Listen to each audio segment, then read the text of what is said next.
Old Trafford is falling down. Ten Hageda is a fucking clown. यह मधुर संगीत compose किया गया था सिटी फैन के द्वारा, लेकिन हर राइवल क्लब ने फैन ने इस धुन को अडेप्ट कर लिया है। And it's about time United fan भी इस राग पे रोना शुरू कर दें। Do you really want Erik ten Hag? United fans, क्या तुम्हें यह मैनेजर चाहिए? यह बिना बाल वाला गैरी नेवल, ये तुम्हें चाहिए एज ए मैनेजर? सोच लो फिर से। बाल्ड मैनेजर की कम्युनिटी पे दाग है, धब्बा है, कलंक है इंसान। तीसरा सीजन भाई तुम्हारा, 700 मिलियन से ऊपर की स्पेंडिंग तुम्हें दी गई, तुम्हारी मर्जी के प्लेयर लाए गए, फिर उम्मीद थी कि हर सीजन यार ग्रेजुअली बेहतर करेंगे चीजें, टीम को स्ट्रेंथन करेंगे, मैनेजर को फाइनेंशियली बैक करेंगे, सिटी और आर्सेनल जैसी टॉप टीमों से गैप को क्लोज डाउन करेंगे। लेकिन यहां तो उल्टा है भाई, यहां season after season after season चीजें बेहतर नहीं हो रही, बदतर हो रही है, खराब हो रही है चीजें। 700 मिलियन उड़ाने के बाद मैं आज यहां बैठ के ये नहीं बोल सकता हूं कि भाई अच्छा ये साइनिंग है टेन है कि भाई इस साइनिंग ने यूनाइटेड की लेवल को अप स्केल कर दिया भाई, ये साइनिंग तो भाई नेक्स्ट लेवल चली गई, ये साइनिंग ऑफ द समर होगी, ये साइनिंग ऑफ द सीजन होगी भाई। एक प्लेयर नहीं गिना पाऊंगा मैं यहां बैठ के।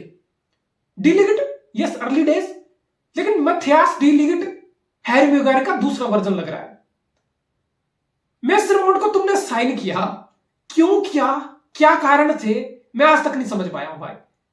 और वो 100 मिलियन का mister Ballon d'Or, mister Antony chewing gum boy, कहां है वो? किस लिए लिया उसको? लिसांड्रो मार्टिनेज परफॉर्मेंस से ज्यादा बंदा पिच पे ईगो और एटीट्यूड दिखाता है। जिर्कजे, हॉयलैंड, अब ये साइनिंग फ्यूचर की साइनिंग है भाई। अब इनको 2-3 साल शार्प होने में, वो था ना धारदार होने में लगेगा, तब जाके मैं बोल सकता हूं कि 2-3 साल बाद शायद इनका पीक आने लगे यार, शायद इनका पोटेंशियल हमें दिखने लगे। लेकिन इंस्टेंट इफेक्ट वाले ये प्लेयर है नहीं। कैसेमीरो, ओ भाई साहब मुझे लगा ये बंदा टीम से इसलिए बाहर है कि इसको वक्त दिया गया है कि तू अरबिक का क्रैश कोर्स कर ले, अच्छे से सीख ले अरबिक, क्योंकि काम आने वाली है तेरे अगले सीजन से। वल्ला वल्ला वल्ला वल्ला वल्ला ये सब अरबिक करनी है तुझे वहां जाके सऊदी अरेबिया में, because you are build for the Premier League buddy, you are finished at the top level buddy. Diogo Dalot की पासिंग देखी कल किसी ने? ये मॉडर्न डे फुलबैक बनना था इसने। ये यूनाइटेड के फैन ना 2 मैच बाद इसको हाइप कर रहे थे, अरे भाई कैंसिल लो। अरे कौन कैंसिल लो, क्या करता है कैंसिल लो?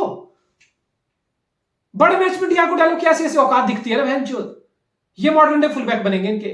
पूरा सेकंड हाफ यूनाइटेड 10 प्लेयर के साथ खेला विद द मैन डाउन, लेकिन मैं तो बोलता हूं पहला हाफ तुमने 11 वर्सेस 11 खेल दिया। क्या हुआ?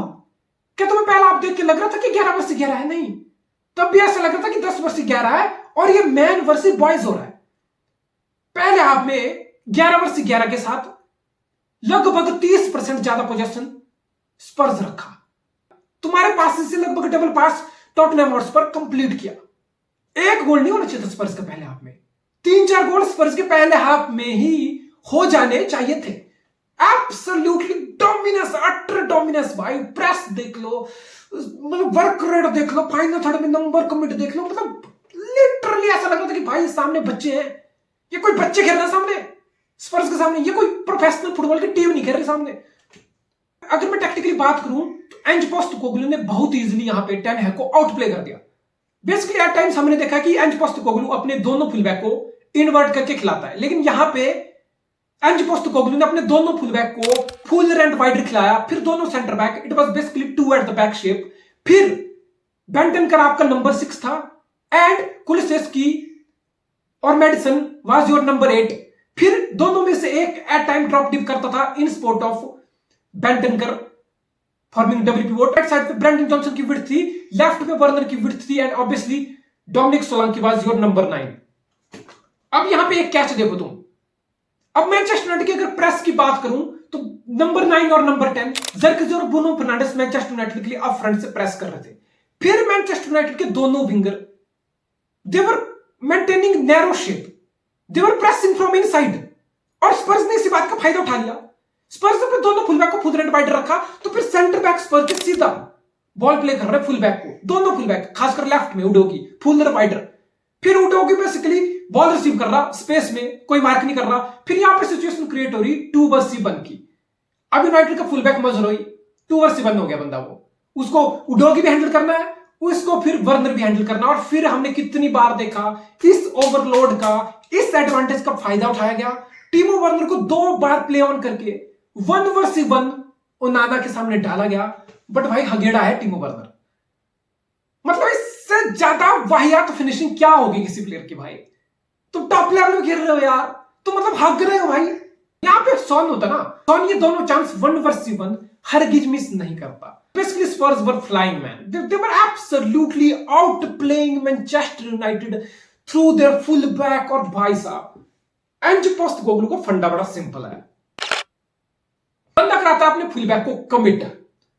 और दूसरी सबसे बड़ी चीज, एक बड़ी फिलॉसफी जो मैंने स्पर्स की ऑब्जर्व किया कि भाग करना, चाहे स्पर्स के सामने कितना ही बड़ा लो ब्लॉक क्यों ना हो, कोई भी स्पर्स का प्लेयर 2-3 सेकंड से ज्यादा बॉल को अपने फीट पे नहीं रखता।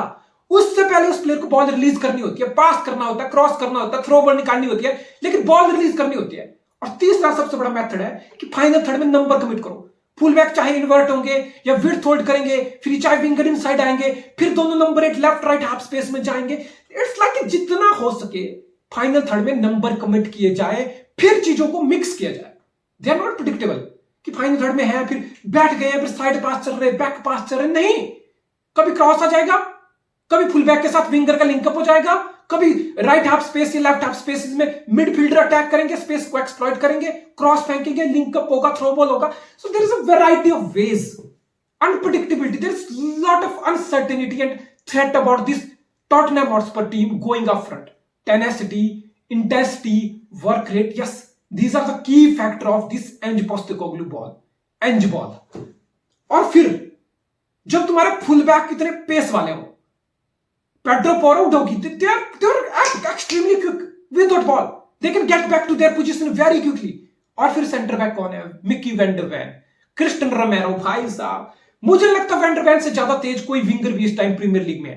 ये शायद काइल वॉकर टक्कर को, मुझे लगता है काइल वॉकर का प्राइम भी निकल चुका है पेस में, हालांकि डीप उतना नहीं हो, लेकिन मुझे लगता है कि वेंडर वैन से ज्यादा क्यों कोई भी प्लेयर प्रीमियर लीग में नहीं है। और फिर तुम्हारी बैकलाइन इतनी पेस वाली हो तो तुम हाई लाइन के साथ भी काउंटर पे कहीं ना कहीं रिकवर कर जाते हो। There is a lot of strength in this Tottenham Hotspur team. और मुझे लगता है अगर मैं पूरी बैकलाइन की बात करूं तो मुझे लगता है सिटी और आर्सेनल के बाद ना द बेस्ट बैकलाइन अगर किसी टीम की है ना प्रीमियर लीग में, that's Tottenham Hotspur. Cristian Romero, van de Ven, भाई सलीबा, गैब्रियल हो, रूबन डियास, सेकेंजी, ग्वार्डियोल हो, जो मर्जी हो, इस बैकलाइन को तुम्हें उस लेवल पे रखना पड़ेगा। मैं इस मैच की वजह से नहीं बोल रहा हूं, I am talking from the last season as well. Pedro Porro, Udogie, one of the best fullback pairing in the Premier League. So पूरी बैकलाइन ना, I think this is the big reason Spurs इतना अच्छा कर पा रहा है, simply because उनकी backline बहुत फ्लेक्सिबल है, विदाउट बॉल बहुत अच्छी रिकवरी करके देती है, and going forward they contributes in the final third. What else you need from your backline? Super man, absolutely super. United के लिए मैं इतना ही बोलूंगा। तुम्हें खुद से एक सवाल करना है कि तीसरा फुल सीजन है टेन का, वो बंदा तो बकचोदी कर देगा सीजन के एंड में आके। अरे भाई कप जीत जाएगा, उसके लिए तो वही सक्सेस है, उसके लिए पिछले 2 सीजन में सक्सेसफुल है टेन के। अगर तुम पूछोगे, बिकॉज मैं तो कप जीता हूं, मैं तो ट्रॉफी जीता हूं, this is what I do. मैं जहां भी जाता हूं मैं ट्रॉफी जीत जाता हूं। तो फिर मसला क्या है? फिर लीग में 10वें नंबर पे फिनिश करो तुम, इस मीडियोक्रिटी को तुम एक्सेप्ट कर लो, क्योंकि टेन हैग तो कर चुका है।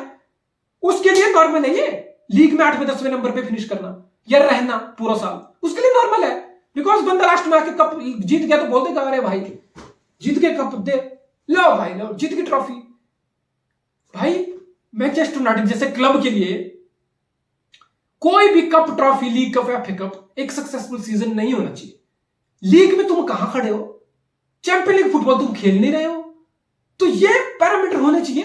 लीग और यूरोपियन फुटबॉल ये तो पैरामीटर होने चाहिए, इसके अलावा कुछ भी बड़े क्लब की बात कर रहा हूं, और कोई तीसरा पैरामीटर नहीं होना चाहिए सक्सेस का।